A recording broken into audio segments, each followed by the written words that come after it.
அவர்கள் எருசலேமுக்கு சமீபமாய் சேர்ந்து ஒலிவமலைக்கு அருகான பெத்லகேயுவுக்கு வந்தபோது இயேசுவானவர் சீஷரில் 2 பேரை நோக்கி, உங்களுக்கு எதிரே இருக்கிற கிராமத்துக்கு போங்கள். போனவுடனே அங்கே ஒரு கழுதையும் அதனுடைய ஒரு குட்டியையும் கட்டியிருக்க காண்பீர்கள். அவைகளை அவிழ்த்து என்னிடத்திலே கொண்டு வாருங்கள். ஒருவன் உங்களுக்கு ஏதாகிலும் சொன்னால், இவைகள் ஆண்டவருக்கு வேண்டும் என்று சொல்லுங்கள்.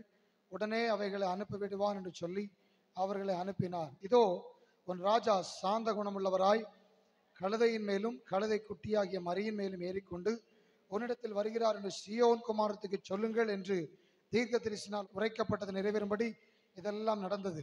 சீஷர்கள் போய் இயேசு தங்களுக்கு கட்டளிட்டபடியே செய்து கழுதையையும் குட்டியையும் கொண்டு வந்து அவைகள் தங்கள் மேல் வஸ்திரங்கள் போட்டு அவரை ஏற்றினார்கள். திரளான ஜனங்கள் தங்கள் வஸ்திரங்களை வழியிலே விரித்தார்கள். வேறு சில மரக்கிளைகளை தரித்து வழியிலே பரப்பினார்கள். முன்னடப்பாரும் பின்னடப்பாருமாகிய திரளான ஜனங்கள், தாவீதின் குமாரனுக்கு ஓசன்னா, கர்த்தரின் நாமத்தினாலே வருகிறவர் ஸ்தோத்தரிக்கப்பட்டவர், உன்னதத்திலே ஓசன்னா என்று சொல்லி ஆர்ப்பரித்தார்கள். அவர் எருசலேமுக்குள் பிரவேசிக்கையில் நகரத்தார் யாவரும் ஆச்சரியப்பட்டு இவர் யார் என்று விசாரித்தார்கள். அதற்கு ஜனங்கள், இவர் கலிலேயாவில் உள்ள நாசரேத்திலிருந்து வந்த தீர்க்கதரிசியாகிய இயேசு என்றார்கள். இயேசு தேவாலயத்தில் பிரவேசித்து ஆலயத்தில் விற்கிறவர்களும் கொள்ளுகிறவர்களும் ஆகிய யாவரையும் வெளியே துரத்தி காசுக்காருடைய பலகைகளையும் புறாவிக்கிறவருடைய ஆசனங்களையும் கவிழ்த்து, என்னுடைய வீடு ஜெப வீடு எனப்படும் என்று எழுதியிருக்கிறது, நீங்களோ அதை கள்ளர் குகையாக்கினீர்கள் என்றார். அப்பொழுது குருடரும் சப்பானிகளும் தேவாலயத்திற்கு வந்தார்கள். அவர்கள் சுஸ்தமாக்கினார். அவர் செய்த அதிசயங்களையும் தாவீதின் குமாரனுக்கு ஓசன்னா என்று தேவாலயத்தில் ஆர்ப்பரிக்கிற பிள்ளைகளையும் பிரதான ஆசாரியரும் வேதபாரகரும் கண்டு கோபமடைந்து அவரை நோக்கி, இவர்கள் சொல்லுகிறதை கேட்கிறீரோ என்றார்கள். அதற்கு இயேசு, ஆம் கேட்கிறேன். குழந்தைகளுடைய வாயினாலும் பாலகருடைய வாயினாலும் துதி உண்டாகும்படி செய்தீர் என்பதை ஒரு காலம் வாசிக்கவில்லையா என்றார். அல்லேலூயா. ஸோ இன்றைக்கு உலகம் முழுக்க குருத்தோலை ஞாயிறு கொண்டாடப்படுகிறது, பாம் சண்டே. ஒவ்வொரு இடத்துல ஒவ்வொரு மாதிரி ஸ்பெஷலாக கொண்டாடுறாங்க. சிலர் இன்றைக்கு பவனி போகிறார்கள். அந்த கிராமத்தை சுற்றி கைகளிலே குருத்தோலைகளை பிடித்து பவனி சென்று கர்த்தரை உயர்த்துகிறார்கள். அதுவும் நல்ல காரியம்தான், அதில் ஒன்றும் தவறில்லை. அதே போல் சிலர் அந்த நாட்களில் பட்டணத்தின் ஆசீர்வாதங்களுக்காக சில போர்டெல்லாம் செஞ்சு வச்சு அதையும் ஒரு பவனியாக கொண்டு சென்று அந்த கிராமத்தை ஆசீர்வதிக்கிறார்கள். நல்ல காரியம், அல்லேலூயா. சில ஆராதனைகளில் வொர்ஷிப் டைமில் குருத்தோலைகளில் கிராஸ் செஞ்சு வச்சு அதை உயர்த்தி என்ன பண்ணுறாங்க, ஆராதிக்கிறாங்க. அதெல்லாம் ஒன்றும் தப்பு ஒன்றும் கிடையாது. ஆனால் எல்லாம் எதற்காக? கர்த்தரை மகிமைப்படுத்துவதற்காக. பல விதங்களில் செய்யலாம். நாம் இன்றைக்கு சிறப்பான பாடல்கள் அதற்காக எடுத்து பாடினோம். இயேசு ராஜா முன்னே செல்கிறார், ஓசன்னா கீதம் பாடினோம் இல்லையா? ஆகையால எப்படியோ நம்ம கர்த்தரை உயர்த்துகிறோம். நாட்களை விசேஷித்துக் கொள்கிறவன் கர்த்தருக்கென்று விசேஷித்துக் கொள்கிறான். ஸோ இந்த நாளிலே ஆண்டோட வார்த்தையும் கூட இந்த குருத்தோலை ஞாயிற்றிலிருந்து, குறிப்பாக அந்த வெற்றி பவனி, ட்ரையம்ஃபல் என்ட்ரின்னு சொல்லி ஆங்கிலத்தில் ஒரு பெரிய டைட்டிலே இதற்காக இருக்கிறது. நீங்கள் பார்த்தால் தெரியும். ஆண்டோட ஊழியத்தை பொறுத்தளவில் அவருடைய வெற்றி பவனியாக இது கருதப்பட்டது. வொர்ஷிப் நடத்தும் போது சொன்னாங்க, சில நாட்களுக்குள் அவர் எதில் அடிக்கப்பட போகிறார்? சிலுவையில் அடிக்கப்பட போகிறார். அவர் மரிக்கப் போகிறார். அவர் அடக்கம் பண்ணப்பட போகிறார். காட்டி கொடுக்கப்பட போகிறார். தூஷிக்கப்பட போகிறார். நிந்திக்கப்பட போகிறார். இது எல்லாவற்றையும் அறிந்திருந்தும் கூட தலையை தொங்க போட்டுட்டு பரிதாபமா எங்க போகல, எருசலேமுக்கு போகல. நல்ல ஒரு வெற்றி கீதம் பாட பாட அவர் உள்ள போகிறார். என்ன பாடுறாங்க? தாவீதின் குமாரனுக்கு ஓசன்னா, ஓசன்னா, ஓசன்னா, ஓசன்னா, ஓசன்னான்னு பாடுறாங்க. அவர் சந்தோஷமா போறாரு.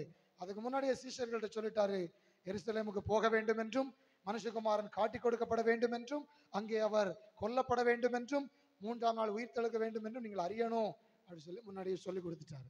ஹல்லேலூயா. ஆகவே இன்றைக்கு நம்ம வாசித்த ஒரு வேத பகுதி மத்தேயு 21ஆம் அதிகாரம்.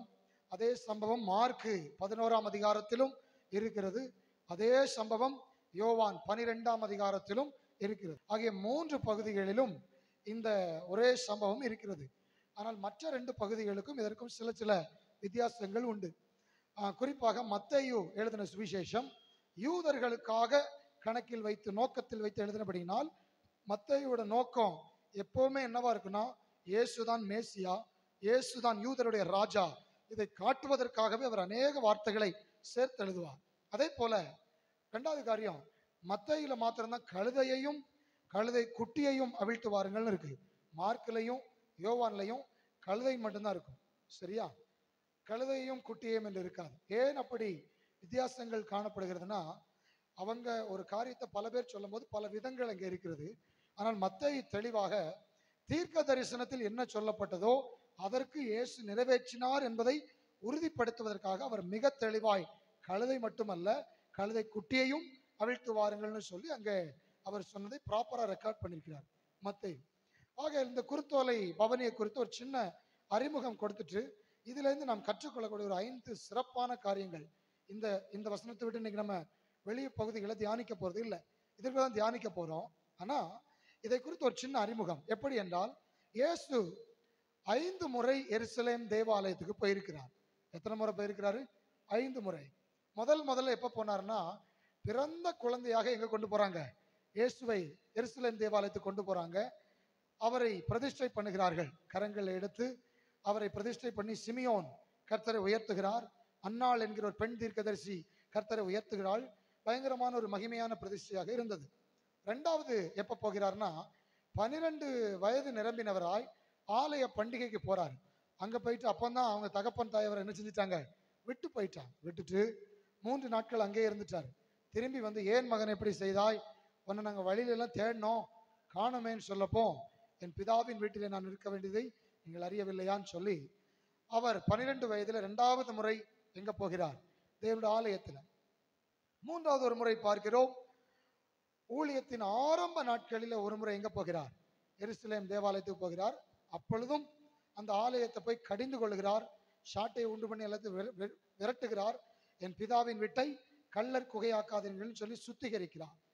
பிதாவின் வீட்டை குறித்த பக்தி வைராக்கியம் என்னை பட்சித்தது என்று எழுதியிருக்கிறபடின்னு சொல்லி அதையும் மத்தேயு நோட் பண்றார். அது 3வது முறை. 4வது ஒரு முறை வாசிக்கிறோம், சாலமோனுடைய மண்டபத்தில் இயேசு என்ன பண்ணிட்டு இருந்தாராம்? உலாவிக் கொண்டிருந்தார். அப்படி வாசிக்கிறோம். 5வது முறை எப்போன்னு சொன்னா, இன்னும் ஒரு வாரத்திற்குள் அவர் காட்டி கொடுக்கப்பட்டு சிலுவையில் அடிக்கப்பட போகிறார். அதற்கு முன்பாக திரும்பவும் எங்க வருகிறார்? எருசலேம் தேவாலயத்துக்கு. அப்ப இந்த ஓசன்னா பாடல், தாவீதின் குமாரனுக்கு ஓசன்னான்னு சொன்னதெல்லாம் எத்தனாவது முறை? 5வது முறை, கடைசி முறைன்னு வச்சுக்கலாம். அதாவது மாம்சத்தில் இருக்கும்போது கடைசி முறை. இப்போ உள்ள வரும்போதுதான் ஜனங்கள்லாம் என்ன பண்றாங்கன்னா, சிறு குழந்தைகள், பெரியவர்கள், பாலகர்கள், முன் நடப்பார் பின் நடப்பார்லாம் அவங்க வந்து ஆண்டவரை கனப்படுத்த போறாங்க. இயேசு என்ன சொன்னாரு? இந்த வெற்றி பவனி, அவர் வெற்றி பவனின்னு சொல்லல, ஆனா உண்மையாகவே ஒரு வெற்றி பவனி. எருசலேமுக்கு போக போறோம், போகிறதுக்காக எனக்கு எதை அவிழ்த்து வாருங்கள், உங்களுக்கு பக்கத்தில் இருக்கிற ஒரு கிராமத்துக்கு போங்க. அந்த கிராமத்துக்கு போய் அங்க எதை அவுத்துட்டு வாங்க? ஒரு கழுதையும் இருக்கும், அதோட குட்டியும் இருக்கும், ரெண்டையும் சேர்த்து அவருங்க. ஆனா அப்படி அவுத்தா யாராவது விடுவாங்களா? நீங்க போய் திடீர்னு ஒரு கண்ணுக்குட்டி அவுத்தா என்ன செய்வாங்க? வெடிச்சு அடி வெளுத்துருவாங்க, இல்லைன்னா கேஸை போட்டுருவாங்க. ஆனா அங்க அப்படி இல்லை. அவங்க கேட்காங்க. சீஷர்கள்ட்ட சொல்றாரு, நீங்க அவங்க கண்டிப்பா கேட்பாங்க. கேட்கும்போது என்ன சொல்லுங்க? ஆண்டவருக்கு வேண்டும். ஆண்டவருக்கு வேண்டும் சொன்ன உடனே அவன் ஒன்றும் சொல்ல மாட்டான், கொடுத்துட்டுருவான். ஓகே, போனாங்க. ஒரு இடத்துல போய் கழுத குட்டியும் வைக்கிறாங்க. யாருக்கு பண்றாங்க? ஆண்டவருக்கு. ரைட், கொண்டு போ. கொண்டு வராங்க. இதெல்லாம் யாரும் பெருசா ஏற்பாடு பண்ணல. கழுத வந்துச்சு, கழுத குட்டி வந்துச்சு. மக்கள் திடீர்னு அவங்களே வாராங்க. அந்த கழுதைக்கு மேல என்ன போடுறாங்க? துணியை போடுறாங்க. துணியை போட்டு அது மேல யாரை ஏத்திட்டாங்க? இயேசுவையே ஏத்தி வச்சுட்டாங்க. ஒரு அல்லேலூயா சொல்லுங்க பார்க்கலாம். அடுத்த கழுதையின் மேல மட்டுமல்ல, வழியிலையும் எதை விரிக்கிறாங்களா? வழியில எதை விரித்தாங்க? கம்பளம் விரித்தார்கள்னு போட்டிருக்கா, வஸ்திரங்களை விரித்தார்கள் போட்டிருக்கா? அதை யோசித்து பார்த்துருக்கீங்களா?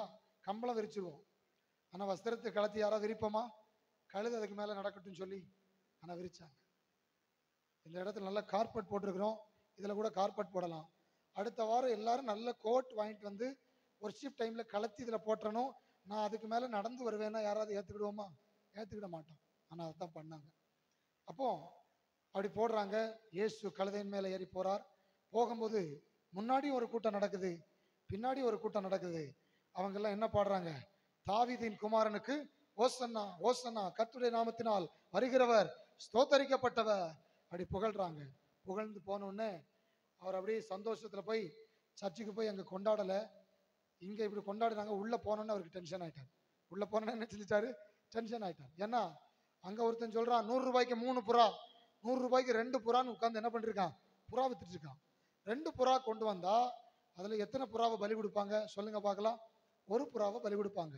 இப்போ இன்னொரு புறா எங்க போகும்? சைடு வாசல் வழியா திருப்பி கவுண்டருக்கு போயிடும். சைடு வாசல் வழியா திருப்பி எங்க போயிடும்? முன்னாடி போய் திருப்பி கடையில் வச்சு விற்பான். இப்படி எல்லாம் கள்ள வியாபாரம் எங்க நடந்திருக்கு?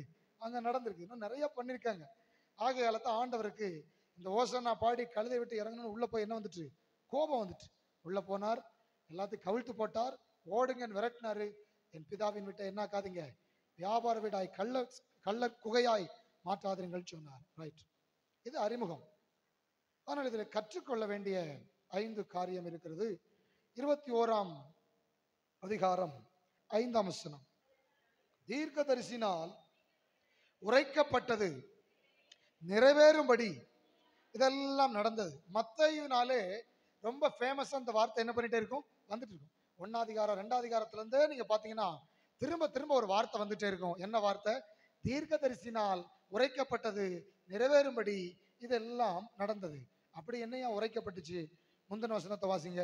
இதோ உன் ராஜா சாந்த குணம் உள்ளவராய் கழுதையின் மேலும் கழுதை குட்டியாகிய மரியின் மேலும் ஏறிக்கொண்டு உன்னிடத்தில் வருகிறார் என்று சீயோன் குமாரத்திக்கு சொல்லுங்கள் என்று தீர்க்கதரிசினால் உரைக்கப்பட்டது நிறைவேறும்படி இதெல்லாம் நடந்தது. 5 காரியங்களை கற்றுக்கொள்ள போகிறோம். முதல் காரியம், தீர்க்க தரிசனம் ஒன்றன் பின் ஒன்றாக நம் வாழ்க்கையில் நிறைவேறும். எல்லாரும் சொல்லுங்க, தீர்க்க தரிசனம் ஒன்றன் பின் ஒன்றாக நம்முடைய வாழ்க்கையில் நிறைவேறும்.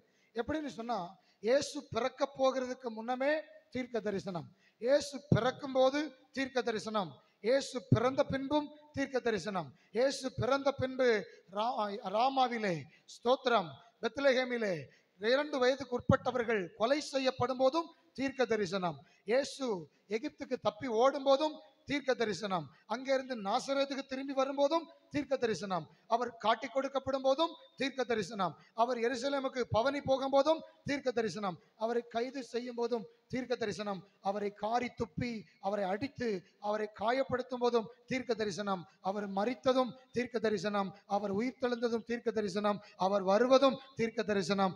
எப்படி ஆகிலும் கர்த்தருடைய தீர்க்க தரிசனம் ஒன்றன் பின் ஒன்றாக நடந்தே தீரும். விசுவாசிக்கிறவங்க கரங்களை உயர்த்தி ஒரு அல்லேலூயா சொல்லுங்க. அப்ப முதல்ல ஒரு காரியத்தை கற்றுக்கொள்கிறோம். இந்த வெற்றி பவனியிலே தீர்க்க தரிசனம் ஒன்றன் பின் ஒன்றாக என்ன செய்யும்? நிறைவேறும். தீர்க்க தரிசியின் மூலமாய் உரைக்கப்பட்டது நிறைவேறும்படி இதெல்லாம் நடந்தது. 1ஆம் அதிகாரத்திலிருந்து 28ஆம் அதிகாரம் வரைக்கும் வீட்டில் போய் உட்கார்ந்து தேடி பாருங்க. இப்பெல்லாம் மொபைல் ஆப்லே தீர்க்க தரிசியின் மூலமாய் போட்டு பார்த்தா உடனே வந்துடும், நீங்க பார்க்கலாம். இல்லைன்னா எடுத்து படிச்சு பாருங்க. மத்தேயுல தான் இருக்கிறதுலையே அதிகமாக ரெக்கார்ட் ஆயிருக்கு. ஆகையால் அவர் திரும்ப திரும்ப சொல்றது 1ஆம் அதிகாரத்திலிருந்தே பார்த்துட்டு வரோம், தீர்க்க தரிசினால் மூலமாய் உரைக்கப்பட்டது நிறைவேறும்படி. அப்போ முதல்ல ஒரு காரியத்தை இந்த பாடத்திலிருந்து நாம் என்ன கற்றுக்கொள்ள முடியலாம்? என்னுடைய வாழ்க்கையிலும் கர்த்தர் நிறைய தீர்க்க தரிசனமான காரியங்களை சொல்லியிருக்கிறார். அந்தந்த காலத்தில் எதை எதை நிறைவேற்ற வேண்டுமோ கர்த்தர் அந்தந்த வாக்கு தத்தங்களை, அந்தந்த தீர்க்க தரிசனங்களை கர்த்தர் ஒன்றன் பின் ஒன்றாக நிச்சயமாய் நிறைவேற்றுவார். அல்லேலூயா சொல்லுங்க பார்க்கலாம். அப்படி எங்க அந்த தீர்க்க தரிசனம் சொல்லப்பட்டிருக்குது? 3 வசனங்கள் உங்களோடு பகிர்ந்து கொள்ளுகிறேன். இந்த 3 வசனங்கள், ஒரு வசனம் ரொம்ப தெளிவாய் சொல்லப்பட்டிருக்கிறது, மற்ற 2 வசனங்களும் சம்பந்தப்படுத்தி சொல்லப்பட்டிருக்கிறது. சகரியா 9ஆம் அதிகாரம் 9ஆம் வசனம். சகரியா 9ஆம் அதிகாரம் 9ஆம் வசனம். சீயோன் குமாரத்தியே மிகவும் களிகூறு, எருசலேம் குமாரத்தியே கம்பீரி, இதோ உன் ராஜா உன்னிடத்தில் வருகிறார், அவர் நீதியுள்ளவரும் ரட்சிக்கிறவரும் தாழ்மையுள்ளவரும் கழுதையின் மேலும் கழுதை குட்டியாகிய மரியின் மேலும் ஏறி வருகிறவராய் இருக்கிறார் என்று சொல்லி கிட்டத்தட்ட ஒரு 500 வருஷங்களுக்கு முன்பாகவே இப்படி இயேசு எதுல வருவார்னு கூட சொல்லப்பட்டிருக்கு. ஒரு அல்லேலூயா சொல்லுங்க பார்க்கலாம். எப்போ? 5 நூற்றாண்டுகளுக்கு முன்னாடியே சீயோன் குமாரத்தினா ஒன்று எருசலேமையும் குறிக்கிறது, 2வது இஸ்ரவேல் தேசத்தையும் குறிக்கிறது. உன் ராஜா அது யாரை குறிக்கிறது? இயேசு கிறிஸ்துவை குறிக்கிறது. அவர் எப்படி வருவாரா? நீதியுள்ளவரும் ரட்சிக்கிறவரும் தாழ்மையுள்ளவரும். அடுத்து எதின் மேல வருவாரா? வெறுமனே மொட்டைக்கட்டையா சொல்லல, இப்படி வருவார் அப்படி வருவார் இல்லாம கழுதையின் மேலும் கழுதை குட்டியாகிய மரியின் மேலும் ஏறி வருவார் அப்படின்னு சொல்லி தெளிவாய் சொல்லப்பட்டிருக்கிறது. நம்முடைய வாழ்க்கையில வாக்கு தத்தங்கள், தீர்க்க தரிசனங்கள்லாம் பொத்தாம் பொதுவாக கர்த்தர் கொடுக்கிறது இல்லை. பொதுவாய் ஒண்ணு எல்லாருக்கும் நடக்கிற மாதிரி ஒண்ணு அப்படி இல்லை, குறிப்பிட்டு கர்த்தர் கொடுப்பார். இன்னும் சொல்ல போனா சிலருக்கு கர்த்தர் தீர்க்க தரிசனங்கள் கொடுக்கும்போது என்ன நிறத்தில் நடக்கும்னு கூட சொல்லியிருப்பார், என்ன விதத்தில் நடக்கும்னு சொல்லியிருப்பார், எந்த வாகனத்தில் நடக்கும்னு சொல்லியிருப்பார், இல்லை எப்படிப்பட்ட காரியத்தில் நடக்கும் சொல்லுவார், எந்த பட்டணத்தில் வைத்து நடக்கும் சொல்லுவார், உனக்கு எத்தனை வயது ஆகும்போது இது நடக்கும் என்று சொல்லியிருப்பார். நான் வேலையை விட்டுட்டு ஊழியத்துக்கு வர்ற நாட்கள்ல 2 நம்பர் எனக்குள்ள ஓடிக்கிட்டே இருக்கும். அது எதுக்குன்னு எனக்கு தெரியாது, எதுக்குன்னு தெரியாது. ஆனா அது எதுக்கோ அந்த நம்பர் ஓடும். 37 37 37 இந்த வார்த்தை, இந்த நம்பர் அடிக்கடி என் மைண்ட்ல வரும். ஆனா எதுக்குன்னு தெரியாது. அப்புறம் கொஞ்ச நாள் நெருங்க நெருங்க அது விளங்க ஆரம்பிச்சது. கரெக்டா நான் வேலையை விட்டு இங்க வரும்போது எனக்கு 23 வயசு. அதாவது சென்னையிலேருந்து இங்க வந்து பகுதி நேரமா ஊழியத்தை அப்பாவுக்கு உதவி செய்யும்போது அப்போ 23 வயது. அப்போ 30 வயதிலே நீ முழு நேரமா எதுக்கு வருவ, ஊழியத்துக்கு வருவ. ஆனா அது எனக்கு அப்ப புரியல. ரெண்டாவது அதுல இருந்து 7 வருஷம் கழிச்சு நீ எதுக்கு வரப்போற, முழு நேர ஊழியத்துக்கு வருவேன். அந்த நம்பர் புரியல. கரெக்டா என்னோட 30வது வயதுல நான் எதுக்கு ஊழியத்துக்கு, முழு நேர ஊழியத்துக்கு வர கர்த்தர் உதவி செய்தார்.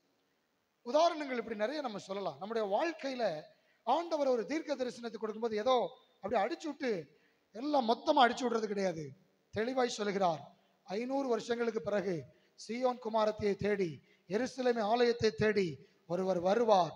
அவர் ராஜாதி ராஜா, அவர் கர்த்தாதி கர்த்தா, அவர் மன்னாதி மன்னர். அவர் அரண்மனையில பிறக்கல, ஆனாலும் ராஜா. அவர் பணக்கார குடும்பத்தில் பிறக்கல, ஆனாலும் ஐஸ்வர்ய சம்பன்னர். அவருக்கு பெரிய மரியாதை இல்லை, ஆனாலும் அவர் கனத்துக்குரியவர். எல்லாரும் அவரை ஏற்றுக்கொள்ளவில்லை, ஆனால் காலங்கள் வரும்போது உலகத்திற்கு அவர் இரட்சகராயிருப்பார். அவர் நீதியுள்ளவராகவும் இரட்சகராகவும் தாழ்மை உள்ளவராகவும் கழுதையின் மேலும் கழுதை குட்டியாகிய மரியின் மேலும் ஏறி வருவார் என்று துல்லியமான தீர்க்க தரிசனம் அப்பொழுதே உரைக்கப்பட்டது. அதனால தான் சொல்றேன், தீர்க்க தரிசனங்கள் நிறைவேறாம போகவே செய்யாது. பக்கத்துல பார்த்து கையை கொடுத்து பலப்படுத்தி சொல்லுங்க, தரிசனத்தை எழுதி வச்சுக்கோங்க, டைரியில எழுதி வச்சுக்கோங்க. காலங்கள் தாமதிக்கலாம், அது பொய் சொல்லாது. அது தாமதித்தாலும் அதற்கு நீ காத்திரு, அது நிச்சயமாய் நடக்கும். கர்த்தருடைய வார்த்தையில ஜீவன் இருக்கிறது. ஒன்றன் பின் ஒன்றாக என்ன செய்யும், நடக்கும். ஒரே நாள்ல எல்லாம் இல்ல, ஒன்னு ஒன்னா நடக்கும். ஆனா உயிரோடு இருக்கும் போதே எல்லா காரியத்தை கர்த்தர் நமக்கு செய்து முடிப்பார். இன்னும் 2 வசனத்தை பாருங்க. சங்கீதம் 24:7 முதல் 10 ஸ்ட்ரைட்டா சொல்லப்படல, ஆனா சம்பந்தப்படுத்தி சொல்லப்பட்டிருக்குது. இயேசு கிறிஸ்துவனுடைய வெற்றி பவனியையும் ஆலயத்துக்குள்ளே அவர் நுழைவதையும் குறித்து சொல்லப்பட்டிருக்குது. வாசல்களே உங்கள் தலைகளை உயர்த்துங்கள், அநாதி கதவுகளே உயருங்கள், மகிமையின் ராஜா உட்பிரவேசிப்பார். யார் இந்த மகிமையின் ராஜா? அவர் வல்லமையும் பராக்கிரமுள்ள கர்த்தர், அவர் யுத்தத்தில் பராக்கிரமுள்ள கர்த்தராமே. வாசல்களே உங்கள் தலைகளை உயர்த்துங்கள், அநாதி கதவுகளே உயருங்கள், மகிமையின் ராஜா உட்பிரவேசிப்பார். யார் இந்த மகிமையின் ராஜா? அவர் சேனைகளின் கர்த்தர், அவரே மகிமையின் ராஜா, அவரே கர்த்தராகிய இயேசு கிறிஸ்து. அவர் வரும்போது ஆலயத்தின் வாசல்கள் அவருக்காக உயரமாய் திறக்கப்பட்டது. கரங்களை உயர்த்தி ஒரு அல்லேலூயா சொல்லுங்களேன். இது எல்லாமே ஆவிக்குரிய சம்பந்தத்தில் எதை குறித்து சொல்லப்படுதுன்னா, இயேசு கிறிஸ்துவின் ஊழியத்தினுடைய நிறைவு காலம், சிலுவை பாடுகளுக்கு சில நாட்கள் முன்பாக வெற்றி பவனி வரும்போது சொல்லப்படுது. இன்னொரு வசனத்தை வாசிக்கலாம். 118:26 சங்கீதம் 118:26 இந்த வசனங்களும் கூட அதை சம்பந்தப்படுத்தி காட்டுகிற வசனமா இருக்கிறது. எல்லாரும் வாசிப்போம். கர்த்தருடைய நாமத்தினாலே வருகிறவர் ஸ்தோத்தரிக்கப்பட்டவர். கர்த்தருடைய ஆலயத்திலிருந்து உங்களை ஆசீர்வதிக்கிறோம். அந்த முதல் பகுதி இயேசுவினுடைய வெற்றி பவனியை ஒரு தீர்க்க தரிசனமாய் சொல்லுகிற வார்த்தை, கர்த்தருடைய நாமத்தினாலே வருகிறவர். யார் அவர்? கர்த்தராகிய இயேசு கிறிஸ்து. அப்போ இதெல்லாம் மனசுல வச்சுதான் மத்தேயு இயேசுவின் வாழ்க்கை சரித்திரத்தை எழுதும் போது சும்மா ஒரு கதையா எழுதல, எடுத்து காட்டுறாரு. அவருக்கு இம்மானுவேல்ன்ற நாமம் கொடுக்கப்பட்டுச்சு. அதிசயமானவர், ஆலோசனை கர்த்தா, வல்லமுள்ள தேவன், நித்திய பிதா, சமாதான பிரபு, அவர் பாடுபட வேண்டும், நமக்காக அடிக்கப்பட்டார், நமக்காக நொறுக்கப்பட்டார், நமக்காக காயப்பட்டார், அவர் தழும்புகளாலே சுகமானோம். இப்படி எல்லாம் எழுதிட்டு அதை கரெக்டா உணர்த்துறாரு. தீர்க்கதரிசியின் மூலமாய் உரைக்கப்பட்டதெல்லாம் நிறைவேறும்படி இதெல்லாம் அப்படியாய் நடந்தது. கரங்களை உயர்த்தி சொல்லுங்க, என்னுடைய வாழ்க்கையிலும் தேவன் கொடுத்த தீர்க்க தரிசனங்கள் ஒன்றன் பின் ஒன்றாக நிச்சயமாக நிறைவேறும். நான் சந்தேகப்படவே வேண்டாம். அல்லேலூயா. நம்முடைய வாழ்க்கையில தேவன் உரைத்த தீர்க்க தரிசனங்கள் செத்து போயிட்டோன்னு கவலைப்படாதீங்க. நிறைய பேருக்குள்ள கேள்வி இருக்குது. ஆண்டவர் சொல்றாரு, இது நடக்குமான்னு தெரியல, சொல்லியிருக்காரு, இது நடக்குமான்னு தெரியல. காலங்கள் தாமதிச்சுட்டே இருக்குது, நாட்கள் கடந்து போயிட்டே இருக்குது, பலன் குறைந்து கொண்டே இருக்கிறது, அவர் சொன்ன அடையாளங்களை தாண்டுகிறது போல இருக்கிறது, எந்த அசைவும் இல்லை. 6 முறை எலியா சிகரத்தின் மேல் ஏறி முகம் தன் முழங்காலில் பட குனிந்து குனிந்து குனிந்து ஜெபிக்கும் போது வேலைக்காரனை அனுப்பி ஏதாவது ஒரு அடையாளம் தெரியுதா, ஏதாவது ஒரு அடையாளம் தெரியுதா, ஏதாவது ஒரு அடையாளம் தெரியுதான்னு பார்த்தா ஒண்ணுமே தெரியல. 7வது முறை குனிந்து அவன் ஜெபிக்கும் போது ஒரு கையளவு மேகம் எழும்பியது, ஒரு பேரிரைச்சல் எழும்பியது. கொஞ்ச நேரத்துல இதோ அதற்குள்ளாக வானம் கருத்து பெருமழை உண்டாயிற்று. ஆகா ரதத்தில் ஓடுகிறான், எலியா அதற்கு முன்பாக கர்த்தருடைய வல்லமையிலே ஓடுகிறான். நாகமான் 6 முறை குனிந்து உள்ளே தண்ணீரை மூழ்கி எழும்புகிறான், ஒரு அடையாளம் இல்லை. ஆனால் 7வது முறை அவன் எழும்பும்போது அவனுடைய சரீரம் ஒரு சிறு பிள்ளையின் மாம்சத்தை போல மாறிற்று. 6 முறை எரிகோவை சுற்றி வருகிறார்கள், ஒரு காரியமும் நடக்கல. ஆனால் 7வது முறை சுற்றி வந்து ஆர்ப்பரித்தது போது ஆலங்கம் இடிந்து விழுந்தது. கர்த்தர் தேசத்தை அவர்கள் கைகளில் ஒப்பு கொடுத்தார். தேவ பிள்ளைகளே, நீங்கள் ஜெபிக்கிறீர்கள் என்றால் ஜெபித்துக் கொண்டே இருக்கிறீர்கள், காத்து கொண்டிருக்கிறீர்கள் என்றால் இன்னும் காத்திருங்க. கர்த்தர் நிச்சயமாக அவர் சொன்ன தீர்க்க தரிசனத்தை உங்கள் வாழ்க்கையில, பிள்ளைகள் வாழ்க்கையில, சந்ததியின் காரியங்கள ஒன்றன் பின் ஒன்றாக அவர் நிச்சயமாய் நிறைவேற்றுவார். தீர்க்க தரிசனத்தின் மூலமாய் கொடுக்கப்பட்டது எல்லாம் உங்கள் வாழ்க்கையில ஒன்று விடாமல் நடக்கும். அல்லேலூயா. விசுவாசிக்கிறவங்க கரங்களை வைத்து அல்லேலூயா. அப்போ வெற்றி பவனில நாம் அறிந்து கொள்ற முதல் காரியம், தீர்க்க தரிசனம் என்ன செய்யும்? நிறைவேறும். நல்லா சொல்லுங்க, தீர்க்க தரிசனம் நிச்சயமாய். பக்கத்துல பார்த்து, நிச்சயமாகவே முடிவு உண்டு. உன் நம்பிக்கை வீண் போகாது, உன் காத்திருப்பு வீடாய் போகாது, நீ பலவீனப்பட மாட்டாய். உன்னை பலப்படுத்துகிற கிறிஸ்து தீர்க்க தரிசனத்தை உன் வாழ்க்கையில நிறைவேற்றுவா. பலத்தினால் அல்ல, பராக்கிரமத்தினால் அல்ல, கர்த்தருடைய ஆவியானவர் செய்து முடிப்பா. அதே நேரத்துல வாழ்க்கையில நமக்கும் தெரிஞ்சுக்கிட வேண்டிய ஒன்று, நான் தீர்க்க தரிசனமான வார்த்தைகளை ஞாபகத்துல வச்சிருக்கிறேனா, வாக்கு தத்தங்களை ஞாபகத்துல வச்சிருக்கிறேனா, அவர் சொன்ன வசனத்தை அறிக்கைகளை ஞாபகத்துல வச்சிருக்கிறேனா, இல்ல மற்றவர்கள் கொடுக்கிற காயத்தை தான் ஞாபகத்துல வைத்திருக்கிறேனா? ஒருவேளை மற்றவர்கள் கொடுக்கிற காயங்கள், கசப்புகள், வேதனைகள் இதெல்லாம் ஞாபகத்துல வச்சிருந்தா தூக்கி தூர போட்டுட்டு சொல்லுங்க, அவைகள் நடக்காது, என் கர்த்தர் சொன்ன தீர்க்க தரிசனம் நிறைவேறும். ஹல்லேலூயா. நீ செத்து போயிருவன் எவனா சொல்லியிருக்கலாம், நீ சாக மாட்ட, பிழைத்திருந்து கர்த்தருடைய ரகசியங்களை விவரிப்ப. அவன் சொன்னது நடக்காது, கர்த்தர் சொன்ன தீர்க்க தரிசனம் நிறைவேறும். ஹல்லேலூயா. எது நடக்கும்? எது நடக்கும்? குடுகுடுப்பக்காரன் சொன்னது நடக்குமா? நடக்காது. ஜோசியக்காரன் சொன்னது நடக்குமா? குறி சொன்னவன் சொன்னது நடக்குமா? நடக்காது. அல்லேலூயா. கையை கொண்டு குறிகாரன் கொடுத்து கல்யாணமே நடக்காதுன்னு சொன்னவங்கலாம் கல்யாணம் முடிஞ்சு இன்னைக்கு 4-5 பிள்ளைங்களை கர்த்தர் கொடுத்திருக்காங்க. படிப்பே வராதுன்னு சொன்னவங்கலாம் இன்னைக்கு டாக்டரேட் பண்ணியிருக்காங்க. ஆகையால கர்த்தரிடத்துல வந்தால் தீர்க்க தரிசனம் நிச்சயமாய் நிறைவேறும். 2வது காரியம், எளிமையான பாத்திரங்களை வைத்து மகிமையான ஆராதனை ஒன்று அங்க நடக்கிறது. ஹல்லேலூயா. ஆண்டவர் தம்மை ஆராதிப்பதற்கு மகிமையான பாத்திரங்களைத்தான் கையில் எடுப்பது அல்ல. புரிந்து கொள்ளணும், பணக்காரர்களை கொண்டுதான் ஆராதிக்க வைப்பார், காஸ்ட்லியான ஸ்பீக்கர்களை கொண்டுதான் ஆராதிக்க வைப்பார், விலை உயர்ந்த கீபோர்டை கொண்டுதான் ஆராதிக்க வைப்பார், ஏசி சர்ச்சுக்குள்ளதான் ஆராதனை செய்ய வைப்பார், பட்டணத்தில் இருக்கிற சபையில தான் ஆராதிக்க வைப்பார், பணக்காரர்கள் மட்டுமே இருக்கிற சபைகளை தான் ஆராதிக்க வைப்பார், படித்தவர்கள் மட்டுமே இருக்கிற சபைகளை தான் ஆராதிக்க வைப்பார். இப்படிலாம் இருந்துதான் கூட்டத்தை இப்படிலாம் நீங்க ஏற்பாடு பண்ணி ஸ்டேஜ் இப்படிலாம் போட்டு இப்படிலாம் சவுண்ட்ஸ் வச்சு இப்படிலாம் கேமரா வச்சா தான் நாங்க வருவோம்னு சொல்ற இந்த உலகத்துல அவர் எப்படி ஒரு ஆராதனை நடத்தினார், அவர் தெரிந்து கொண்டது எப்படிப்பட்ட பாத்திரங்களை தெரிந்து கொண்டென்றால் எளிமையான பாத்திரங்களை தெரிந்து கொண்டு மகிமையான ஒரு ஆராதனை.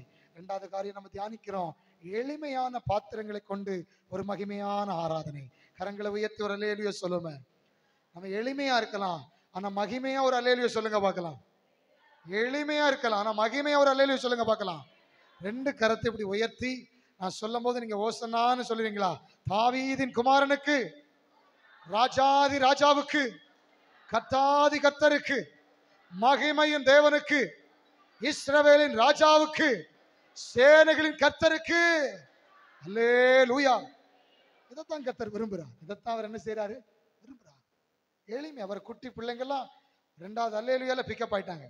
சத்தம் வேற லெவல்ல போயிடுச்சு. அல்லேலூயா அடிக்கடி போடுவோம். கர்த்தர் நல்லவர்.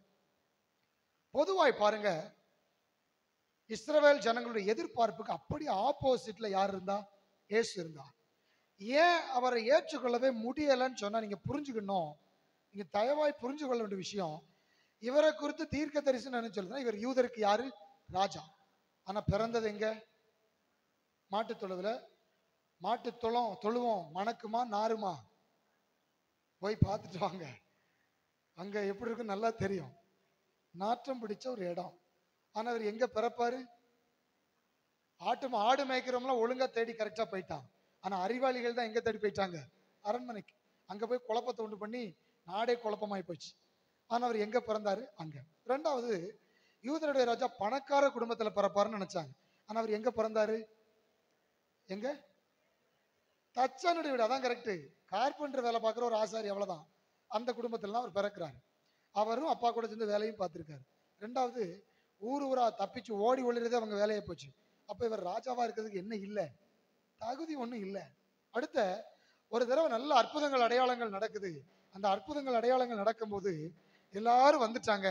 உண்மை என்ன வாக்க போறோம்? நாங்க ராஜா வாக்க போறோம். ரோமர்கள் கைகள் இருந்து எங்களுக்கு அடிமைத்திலிருந்து என்ன வாங்கி கொடுங்க?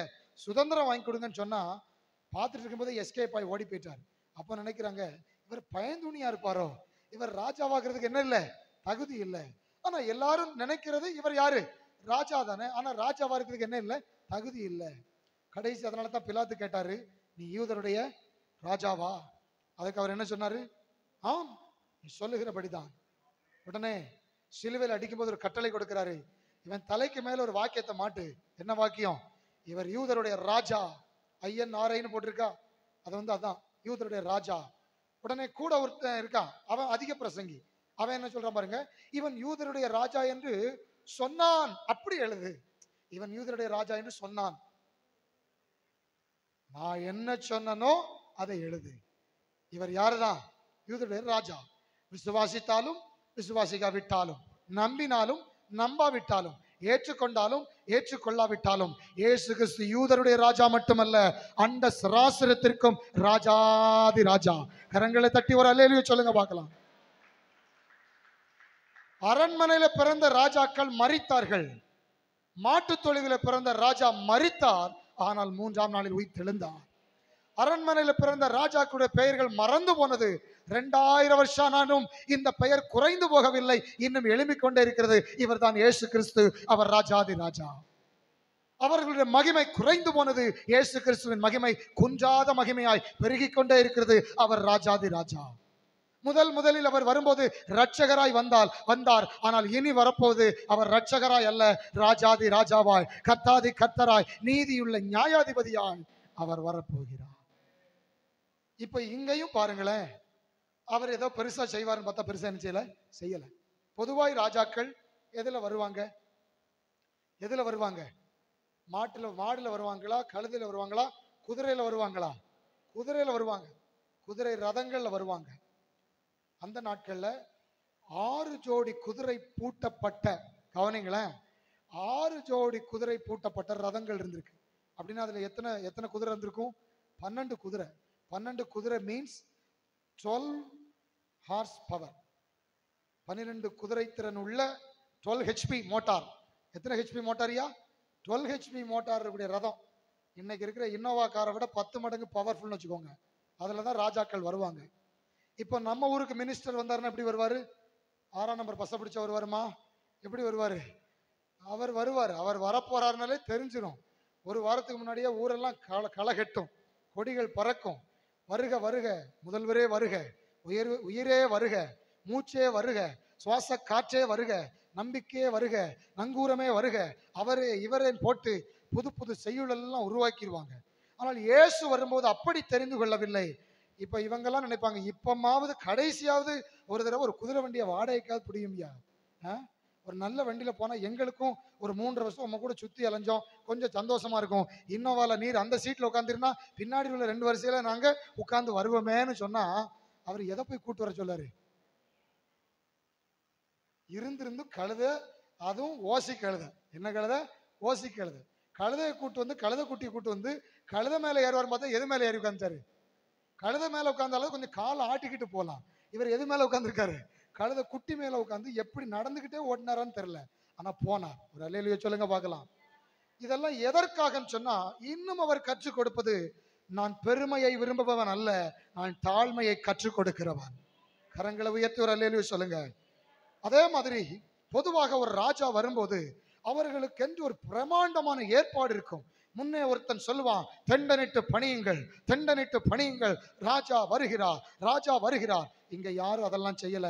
அவர் போறாரு. ஆனா ஆவியானவர் கிரியை செய்து எங்கிருந்து மக்கள் வந்தார்கள் தெரியல, ஆனா அவங்களே சொல்றாங்க, தாவீதின் குமாரனுக்கு ஓசன்னா, ஓசன்னா, கர்த்தருடைய நாமத்தினால் வருகிறவர் ஸ்தோத்தரிக்கப்பட்டவர், தன்னை தாழ்த்துகிறவனை கர்த்தர் என்ன செய்வார்? உயர்த்துவார்.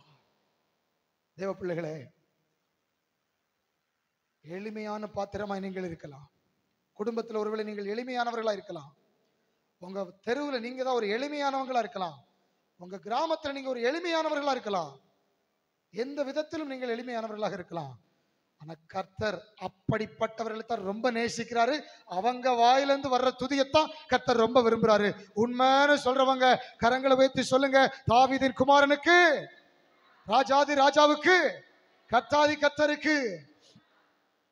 இந்த சத்தம் அங்க எழும்புது. யார் வாய்கள் இருந்து? பெரிய பெரிய அரசர்கள், பேரரசர்கள், பரிசேயர்கள், சதுசேயர்கள்லாம் வரல. எளிய ஜனங்கள், குட்டி பிள்ளைங்க, பாலகர்கள் கர்த்தரை உயர்த்துறாங்க. அடுத்த பாருங்களேன், ஒரு ராஜா வர்றாருன்னா தோரணங்கள் எப்படி கட்டிருக்கும்? பயங்கரமான தோரணங்கள். உள்ளவர் வரும்போதே, இப்ப நம்ம ஊர்ல பாருங்க, கல்யாண வீட்டுக்குள்ள நுழைஞ்சோம்னா அங்க என்ன இருக்கும்? ஆர்ச் தாமா. என்ன ஆர்ச் இருக்கும்? வாழை மரம். என்ன இருக்கும்? 2 வாழை மரத்தை வெட்டி கொண்டு வந்துருவாங்க. இப்போ கொஞ்ச நாள் ட்ரெண்ட் வேற மாதிரி மாறிட்டு வருது. 10 வாழை மரம், இங்கேயும் 10 வாழை மரம். அடுத்த செவ்வழனி, 10 செவ்வழனி வரிசை, இங்கேயும் செவ்வழனி வரிசை. அடுத்த ஈச்சை, இப்படி போட்டு இங்க இருந்து வாசல் வரைக்கும் பாத்தீங்கன்னா அப்படி ஆர்ச் கட்டியே விட்டுருக்காங்க. பணக்கார வீடுகளில் பாத்தீங்கன்னா தெரியும், பயங்கரமான ஆர்ச்.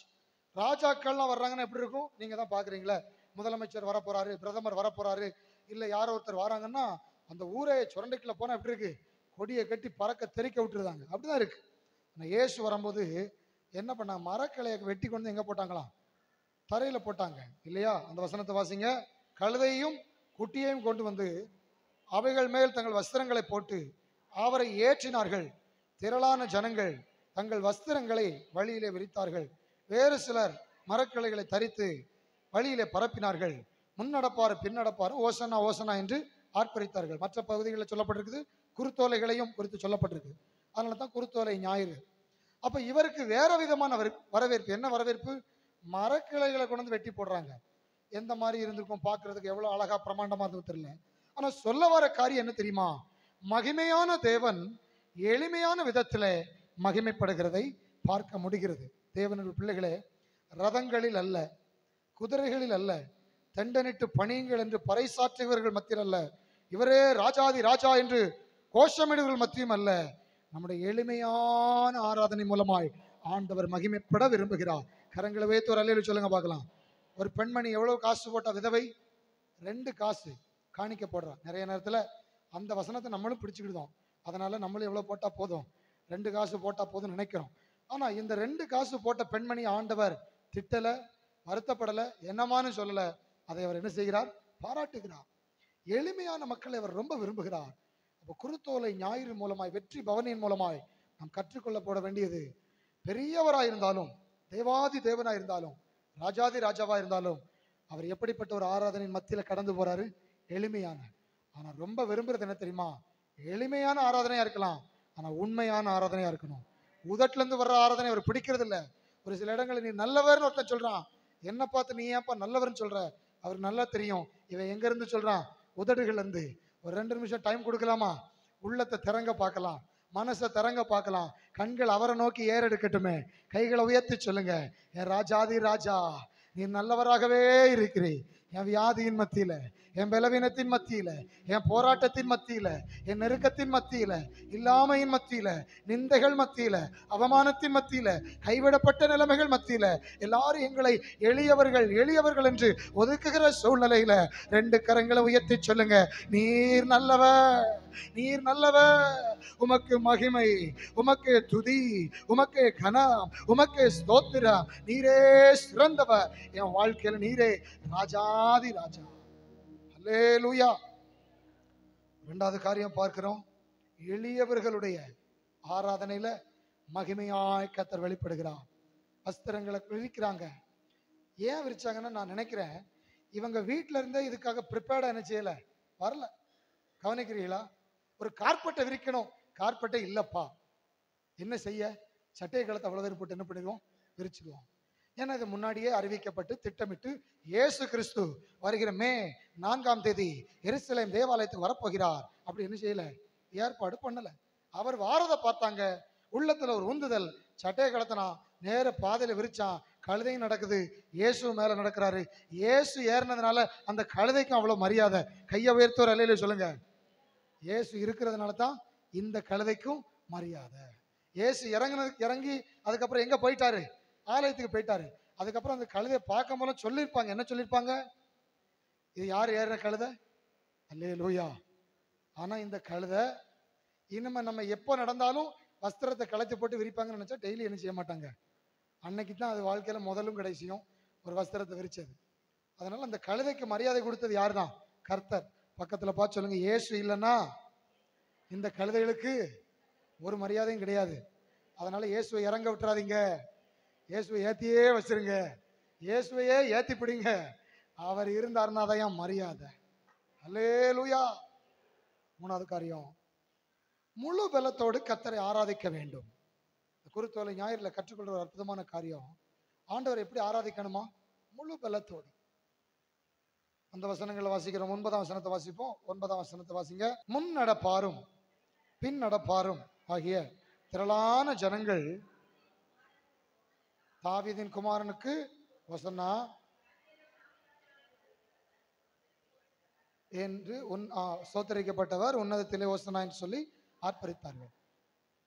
நீங்க மெதுவா சொல்லுவீங்களா ஒரு தடவை, தாவீதின் குமாரனுக்கு ஹோசன்னா, தாவீதின் குமாரனுக்கு ஹோசன்னா, தாவீதின் குமாரனுக்கு ஹோசன்னா, தாவீதின் குமாரனுக்கு ஹோசன்னா, உன்னதத்தின் தேவனுக்கு ஹோசன்னா.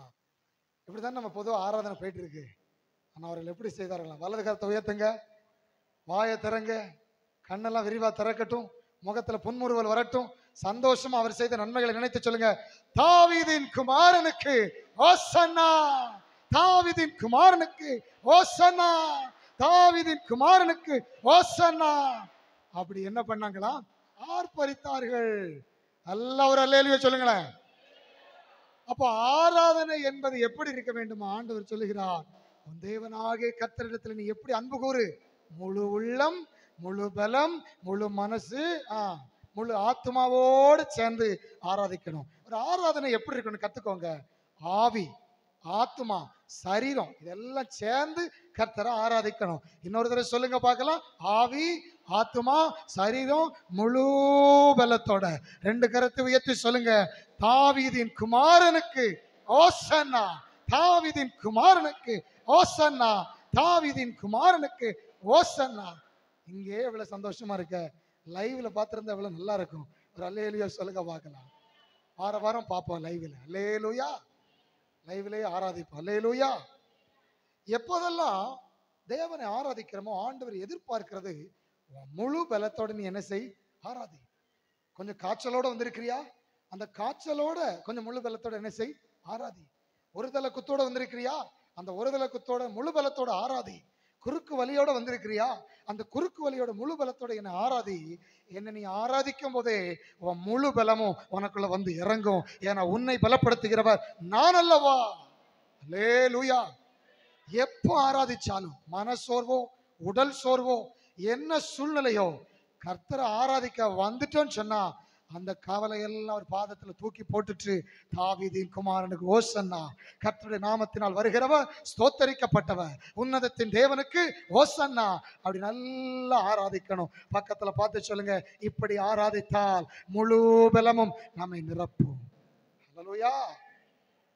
எப்பொழுதெல்லாம் அவர் ஆராதிக்கிறோமோ அப்பொழுதெல்லாம் உள்ள மகிழ்ச்சி உண்டாகணும். எல்லாரும் சொல்லுங்க பார்க்கலாம், என்ன உண்டாகணும்?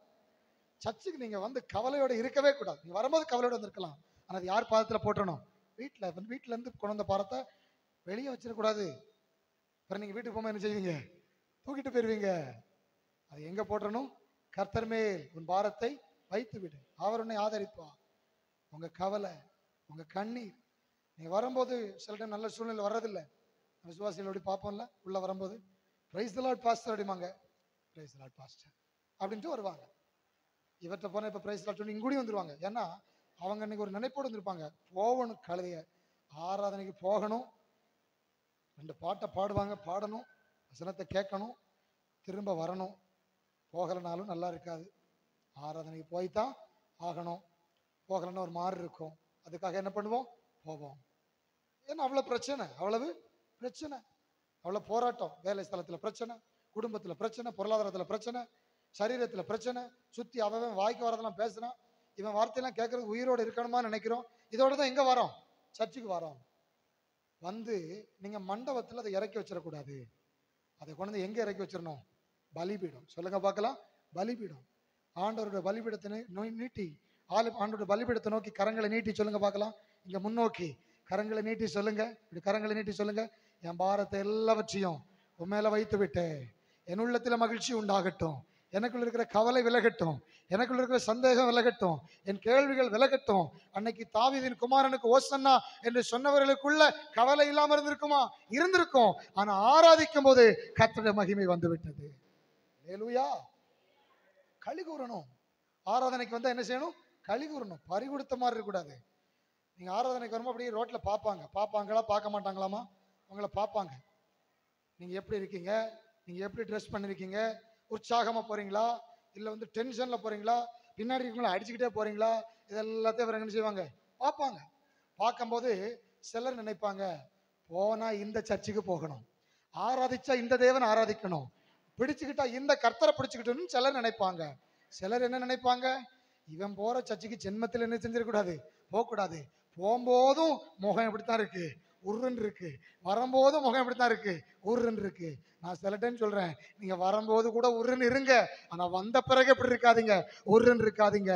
நான் சொல்றதெல்லாம் என்னோட சொல்லுங்க, கரங்களை உயர்த்தி சொல்லுங்க, கர்த்தாவே, கர்த்தாவே, உன்னதத்தின் தேவனே, மகிழ்ச்சியோடு, களிகூர்ந்து, உற்சாகமாய், முழு பலத்தோடு, சக்தியோடு, ஆர்வத்தோடு உம்மை துதிக்க என் நாவுகள் திறக்கப்படுவதாக, கட்டுகள் அறுக்கப்படுவதாக.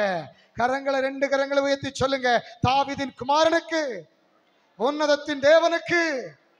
ஹல்லேலூயா. எப்படி ஆராதிக்கணும்? மகிழ்ச்சியோடு, களிகூர்ந்து, உற்சாகத்தோடு, சக்தியோடு, ஆர்வத்தோடு, முழு பலத்தோடு வாயை திறந்து ஆராதிக்கணும். நீங்க ஆராதிக்கிறீங்கிறது எப்படி தெரியும்? வாயை திறந்து. அதுக்கு 150 சங்கீதத்தை வீட்டில் போய் படிச்சு பாருங்க. சத்தத்தோடு ஆராதிக்கணுமா, கைத்தாளத்தோடு ஆராதிக்கணுமா, கரங்களை தட்டி ஆராதிக்கணுமா? கரங்களை தட்டி ஒரு அல்லேலூயா சொல்லுங்க பார்க்கலாம். 2 கரத்தை நல்லா முழுபலத்தோட தட்டி, முழுபலத்தோட தட்டி, முழுபலத்தோட தட்டி, முழுபலத்தோட தட்டி, முழுபலத்தோட தட்டி. கர்த்தர் நல்லவர், அவர் கிருபை என்றும் உள்ளது, அவரை துதியுங்கள். 4வது பாடம் என்ன சொல்லுகிறது என்றால், துதி பரிசுத்தத்திற்கு நேரே நம்மை நடத்துகிறது. துதி நம்ம எங்க நேரம் நடத்துகிறது? நீங்க துதிக்க துதிக்க துதிக்க துதிக்க சில அடிமைத்தனம் செய்யக்கூடிய பாவங்களை எங்க போச்சுன்னு தெரியாம போயிடும். நீங்க துதிப்பீங்க, நீங்க துதிக்கும் போது அதே மகிமையின் ராஜா உங்களுக்குள்ள பிரவேசிப்பார். வாஸ்தவம் பாத்தீங்களா? அவர் உள்ள போன இந்த இருதயமாகிய ஆலயம் கள்ளர் குகையா இருக்காது, வியாபார சிந்தையா இருக்காது. இந்த இருதயமாகிய ஆலயம் பிதா தங்கக்கூடிய வீடாக சுத்தமான ஒரு ஆலயமாய் மாறிவிடும். கரங்களை வைத்து ஒரு அல்லேலூயா சொல்லுங்க பார்க்கலாம். இப்போ இயேசு என்ன செஞ்சாச்சு? வர்றாரு, புறப்பட்டு வர்றாரு, கழுதை குட்டி மேல ஏறி வர்றாரு, வரும்போதே வஸ்திரங்களை விரிச்சாச்சு, எல்லாரும் ஆராதிக்கிறாங்க, ஆர்ப்பரிக்கிறாங்க, தாவீதின் குமாரனுக்கு ஓசன்னா ஓசன்னான்னு சொல்லி. ஆண்டவருடைய நோக்கம், பேசாம இங்கே வண்டியை கொஞ்சம் நிப்பாட்டு, வண்டி என்ன செய், நிப்பாட்டு, எல்லாரும் ஓசன்னா ஓசன்னான்னு போட்டுக்கிட்டே இருக்கட்டும் இல்ல. அவருடைய நோக்கம், இப்ப நான் எங்க போயிட்டு இருக்கேன் சொல்லுங்க பார்க்கலாம். நான் எங்க போயிட்டு இருக்கேன்? எருசலேம் தேவ ஆலயத்துக்கு நேரே நான் போயிட்டு இருக்கேன். எருசலேம் தான் போறேன். எருசலேம்ல நான் எங்க போறேன்? ஆலயத்துக்கு போறேன். அங்க போய் எனக்கு ஒரு முக்கியமான வேலை இருக்குது. எல்லாரும் வந்து எனக்கு பொன்னாடை போட்டு ஐயா பிரசங்கம் பண்ணுங்கன்னு சொல்ல போறது அது என் நோக்கம் அல்ல. அங்க போய் முதல்ல ஒரு வேலை இருக்கு. அங்க அவ்வளவு பயிர்களும் யாரா இருக்கான்? கள்ள பயிர்களா இருக்கான், வியாபாரியா இருக்கான். என் பிதாவின் வீடு இன்னைக்கு எப்படி கிடக்குது? அருவருப்பா, அசிங்கமா, வியாபார வீடா, கள்ளர் கொகையா மாறிட்டு. நீங்க பாராட்டுங்க, நீங்க ஓசன்னா போடுங்க, நீங்க என்னை வாழ்த்துங்க, நீங்க என்னை உயர்த்துங்க. ஆனா என்னுடைய நோக்கம், நான் இப்பொழுது நேர எங்க போக வேண்டும்? தேவாலயத்துக்கு போக வேண்டும். அங்கே காசு விற்கிறவர்களை, அங்க புறா விற்கிறவர்களையும் காசுக்காரருடைய பலகைகளையும் கவிழ்த்து போட்டு எல்லாரையும் அடிச்சு துரத்திட்டு அந்த இடத்தை எப்படி மாற்றணும்? பரிசுத்தமாய் மாற்றணும். ஏன்னா என் பிதாவின் வீடு அது கள்ளர் கொகையாய் இருக்கக்கூடாது. இங்க துதிச்சுக்கிட்டு தான் இருக்கிறாங்க, ஓசன்னா ஓசன்னான்னு. ஆனா அந்த துதி அடுத்த எதை நோக்கி இப்ப போய்கிட்டு இருக்குது? பரிசுத்தத்தை. கரங்களை வைத்து ராமன் சொல்லுங்க. பாவங்கள் விட முடியலையா? பரிசுத்தவான்களை தானே காட்டிக்கொள்றோம், நல்லா தானே ஜெபம் பண்றவங்களா இருக்கிறத போல இருக்கிறோம். ஆனாலும் சில பாவங்கள் நம்மளை விட முடியலையே. இந்த பாவங்களை விட்டு நாம் பரிசுத்தமாக வேண்டுமானால் துதிக்க துதிக்க துதிக்க துதிக்க மகிமையின் ராஜா உள்ளே பிரவேசிப்பார். அவர் உள்ளே பிரவேசிக்க பிரவேசிக்க இந்த இருதயம் அற்புதமான தேவன் தங்கக்கூடிய ஒரு தூய ஆலயமாய் மாறும். கரங்களை உயர்த்தி ஒரு அல்லேலூயா சொல்லுங்க. கரங்களை உயர்த்தி சொல்லுங்க. நீரே பெரியவர், உம்மை போல என்னை மாற்றுவீராக, உம்மை போல என்னை சுத்திகரிப்பீராக, உமக்கொத்த பரிசுத்தத்தை எங்களுக்குள்ள தருவீராக. அல்லேலூயா. ஆண்டவர் நேரம் எங்க போறார்? 21ஆம் அதிகாரத்துக்கு வாங்க. 10 to 13 வரைக்கும் எல்லாரும் வாசிப்போம். அவர் எருசலேமுக்குள் பிரவேசிக்கையில், இப்ப நகரத்தாருக்கு ரொம்ப தெரியும். பொதுவா இயேசு குறித்து யூதேயா கலிலேயாவில் தான் ரொம்ப நல்லா தெரியும். ஆனா எருசலேம் பட்டணத்துல அவர் ரொம்ப பெரிய அளவில் என்ன செய்யல? ஊழியம் செய்யல. பிரதிஷ்டைக்கு வந்தாரு, இதெல்லாம் வந்தாரு, நான் ஊழியம் அங்க செய்யல. கவனிங்க. அப்போ எல்லாரும் கேட்கிறாங்க, இவர் யார் என்று விசாரித்த உடனே அதற்கு ஜனங்கள் என்ன சொல்றாங்க? இவர் கலிலேயாவில் உள்ள நாசரேத்திலிருந்து வந்த தீர்க்கதரிசியாகிய இயேசு என்றார்கள். உடனே இவர் இந்த பாராட்டுதல், இந்த துதி, இந்த மகிமை, இந்த ஓசன்னா, இந்த ஆர்ப்பரிப்பிலே மகிழ்ச்சியாய் நின்றல. அவருடைய நோக்கம் எல்லாம் இன்னும் நான் எங்க போக வேண்டியிருக்குது? ஆலயத்திற்குள்ளே. வாசிங்க. இயேசு தேவாலயத்தில் பிரவேசித்து ஆலயத்திலே விற்கிறவர்களையும் கொள்ளுகிறவர்களுமாகிய யாவரையும் வெளியே துரத்தி. நான் நினைக்கிறேன், வியாபாரம் எங்க நடந்திருக்கும் நினைக்கிறீங்க? இந்த வசனங்கள் எல்லாம் படிக்கும்போது வியாபாரம் எங்க வச்சு நடந்திருக்கும்னு நினைக்கிறீங்க? உள்ள வச்சு ஏலம் விட்டுருப்பான், புறா வித்திருப்பான். 2 புறா வாங்கிட்டு 1 பலி கொடுத்துட்டு இன்னொரு புறாவை ஆசாரியன் அங்குடி கொண்டு போய் திருப்பி எங்க வச்சிருவான்? வியாபாரத்தில் வச்சிருவான். இப்படி எல்லாம் நிறைய லாபம் பார்த்துருக்காங்க. அதனால என்ன சொல்றார்? 12 எல்லாரும் வாசிப்போம். 12, 13. தேவனுடைய நோக்கம் துதி ஒரு பக்கத்தில் இருந்தாலும் பரிசுத்தத்தை குறித்து அவர் சிந்தித்துக் கொண்டிருக்கிறார். இயேசு தேவாலயத்தில் பிரவேசித்து ஆலயத்தில் விற்கிறவர்களையும் கொள்ளுகிறவர்களுமாகிய யாவரையும் வெளியே துரத்தி காசுக்காரருடைய பலகைகளையும் புறாவிக்கருடைய ஆசனங்களையும் கவிழ்த்து என்ன சொல்லுகிறார்? எல்லாரும் சொல்லுவோம், என்னுடைய வீடு ஜெப வீடு என்னப்படும் என்று எழுதியிருக்கிறது, நீங்களோ அதை கள்ளர் குகையாக்கினீர்கள். அல்லேலூயா. இப்ப எந்த ஆலயத்தை குறித்து பேசுறோம்? இருதயம். இப்ப யோசித்து பாருங்களேன். முதல் 3 பாயிண்ட் எப்படிலாம் கர்த்தரை மகிமைப்படுத்துறோம்னு பார்த்தோம். அவரை மகிமைப்படுத்தும் போது அவர் எங்க வாராரு? எல்லாரும் கவனிக்கிறீங்களா? அவரை மகிமைப்படுத்தும் போது எங்க வாராரு? உள்ள வாரார். அவர் உள்ள வரும்போது இங்கே இருக்கக்கூடிய கள்ளர் குகை, பிசாசின் தந்திரங்கள், கள்ளனாகிய திருடனாகிய பிசாசின் காரியங்கள் என்னெல்லாம் இருக்குதோ அதை அவரே என்ன செய்யறாரு? துரத்துகிறார். அப்போ இந்த இருதயம் எப்படி மாறுகிறது? தேவன் தங்கக்கூடிய பரிசுத்தமான ஒரு ஆலயமாய் மாறுகிறது. ஆண்டவர் சொல்லுகிறார், நீங்களே அந்த ஆலயம். ஒருவன் அந்த ஆலயத்தை கெடுத்தால் தேவன் அவனை கெடுப்பார். இந்த ஆலயத்துல தேவன் தங்கி வாசம் பண்ண விரும்புகிறார். கரங்களை உயர்த்தி ஒரு அல்லேலூயா சொல்லுங்க. 2 கரங்களை உயர்த்தி சொல்லுங்க, எனக்குள் வாரும் ஆண்டவரே. என்னோட சேர்ந்து சொல்லுங்களேன், எனக்குள்ள வாங்கப்பா, எனக்குள்ள தங்கி இருங்கப்பா. நீர் விரும்புகிற பரிசுத்தத்தை என் இருதயத்துக்குள்ள தாங்கப்பா. நெஞ்சில கை வச்சு சொல்லுங்க, கசப்புகள் மறையட்டும், காயங்கள் மறையட்டும், வைராக்கியம் மறையட்டும், கோபங்கள் மறையட்டும், பழைய காரியங்கள் மறையட்டும், எங்களை வேதனைப்படுத்தினவர்களுடைய காரியங்கள் மறையட்டும். ஆண்டவர், அவர்களை நான் பழி வாங்க வேண்டும் என்கிற எண்ணங்கள் எங்களை விட்டு மறையட்டும். நீ தங்குகிற தூய ஸ்தலமாயிருப்பதாக. பாவ சிந்தனைகள், அசுத்த சிந்தனைகள் எங்களுக்குள்ளே வராதபடிக்கு கர்த்தர் எங்களை காத்துக் கொள்கிறாக. அப்போ துதி எதற்கு நேராய் நம்மை நடத்துகிறது? பரிசுத்தத்துக்கு நேராக. ஐந்தாவது காரியம்தான் ரொம்ப ஆச்சரியமான காரியம். போற்றும் மனிதர்கள் எப்பொழுது தூற்றுவார்கள் என்று தெரியாது. ஒரு வாரத்துக்கு முன்னாடி இதே கூட்டம் தான் என்ன சொல்லிச்சு? தாவீதின் குமாரனுக்கு, சொல்லுங்க, அதே ஸ்பீட்ல சொல்லுங்க, தாவீதின் குமாரனுக்கு, தாவீதின் குமாரனுக்கு. இப்ப அதே குரூப் தான் ஒரு வாரம் கழிச்சு சொல்ல போது, அவனை சிலுவையில் அறையும், அவனை சிலுவையில் அறையும். எப்படி இது ரிலேட் ஆகுதுன்னு சொல்றேன். இவர்கள் வேறு அவர்கள் வேறு கிடையாது.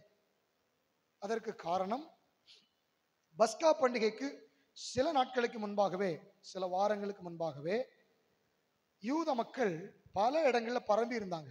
குறிப்பாக ரோம சாம்ராஜ்யம் எங்கெல்லாம் இருந்துச்சோ, அதற்கு முன்பு பாபிலோன் சாம்ராஜ்யம் எங்கெல்லாம் இருந்துச்சோ, எல்லா இடங்களும் யார் பரம்பி இருந்தா?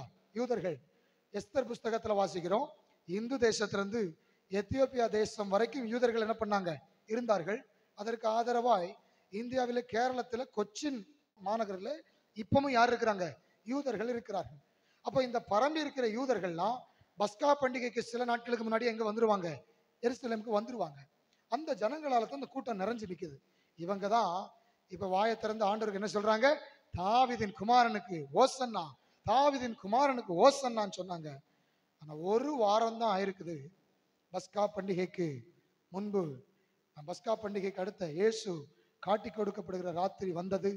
அவரை அரெஸ்ட் பண்ணாங்க. அடுத்த நாள் என்கொயரி நடக்குது. இவனை நான் என்ன செய்ய வேண்டும்?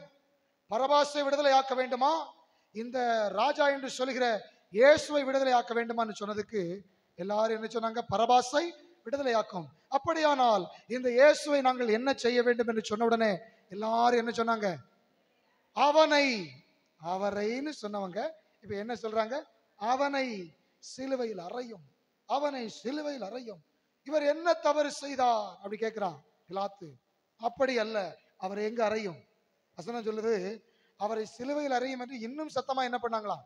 இன்னும் இன்னும் அவங்க கூக்குரலிட்டாங்க. புழுதியை கிளப்புறான் இருக்கு. எந்த கூட்டம்? எந்த கூட்டம்? போற்றின அதே வாய்கள் இப்பொழுது என்ன செய்யுது? தூற்றுது. தேவ பிள்ளைகளே, போற்றும் மனிதர்கள் தூற்றினால் ஆச்சரியப்பட வேண்டாம். பக்கத்துல பார்த்து சொல்லுங்க, போற்றும் மனிதர்கள் உங்களை எப்போ தூற்றுவாங்கன்னு தெரியாது. அதனால என்ன செய்ய வேண்டாம்? ஆச்சரியப்பட. ஐந்தாவது பாடம் அதுதான். ஒரு வாரத்துக்கு முன்னாடி இதே வாய் தான் ஓசன்னா ஓசன்னாச்சு. இப்ப அதே வாய் தான் என்ன சொல்லிட்டு இருக்கு? சிலுவையில் அறையும் அறையும். Never take somebody as a permanent appraiser in your life. எல்லாரும் உங்களை எப்பவுமே உற்சாகப்படுத்திக்கிட்டே இருப்பாங்கன்னு நினைக்காதீங்க. அந்த வாய் எப்படி மாறும்? தூற்றக்கூடிய வாயா மாறும்.